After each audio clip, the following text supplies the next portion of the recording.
Well, if at first you don't succeed, well, just try again and again and again. And I think there's a W.C. Fields quote about that. That seems to be this year's lawmaker motto at the State House, though. Something didn't work last year or even last week. Can't take no for an answer. Just tweak it or not and bring it back again. We're talking about things like limiting Idaho's initiative process and making mask mandates verboten.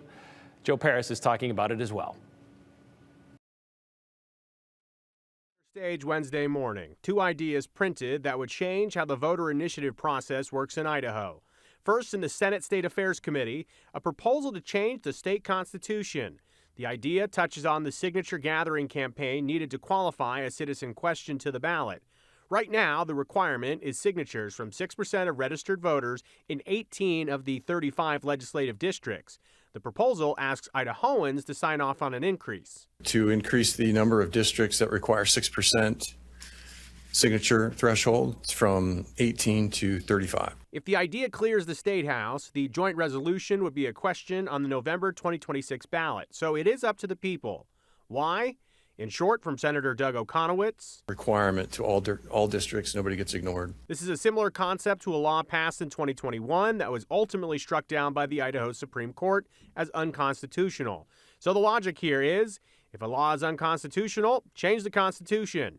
The idea was printed, and we'll see a full hearing soon. Sticking with the initiative process, Representative Bruce Gog wants to see parity between the legislative and citizen lawmaking process. His pitch: give the governor veto power on a successful citizen initiative, similar to the governor's power with laws that are created by the legislature.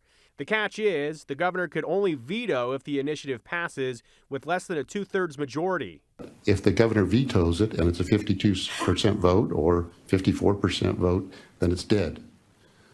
The override option for the electorate is to have passed it by 2/3 in the first place. If the governor does veto it, there is opportunity for the citizens to try again. So the veto by the governor possible is a good protection for a misinformed electorate if they don't get the information like we get to have. I think it's fair. Concept was approved for a full committee hearing soon. To the House floor, lawmakers took a final vote on a topic we've seen plenty of times over the years: banning mask mandates. The idea centers on every person making a decision for themselves. Any government officials are free to speak their mind, advise, recommend, suggest, any of those methods. They'll still be able to communicate with us.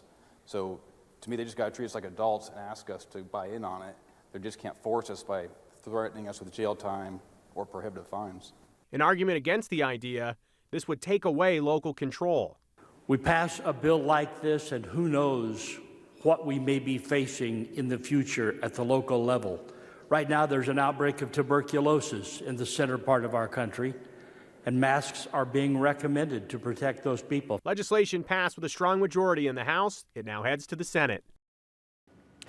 Also, something we're keeping track of, there is a memorial basically out there that would have lawmakers forfeit the pay raise that was approved last fall by a citizens committee.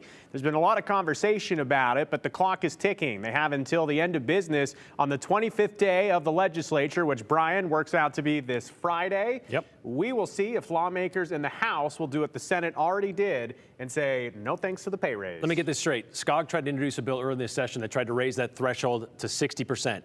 That didn't go anywhere, so now he's trying to circumvent that by saying, well, if it doesn't reach that, the governor can just veto it. So in essence, still raising that threshold to 60%. Correct, and that piece of legislation, House Bill 2 from Representative Skog, it's still technically in play, but we have not seen any motion on it in weeks, I suppose. All right, yep, thank you very much, Joe.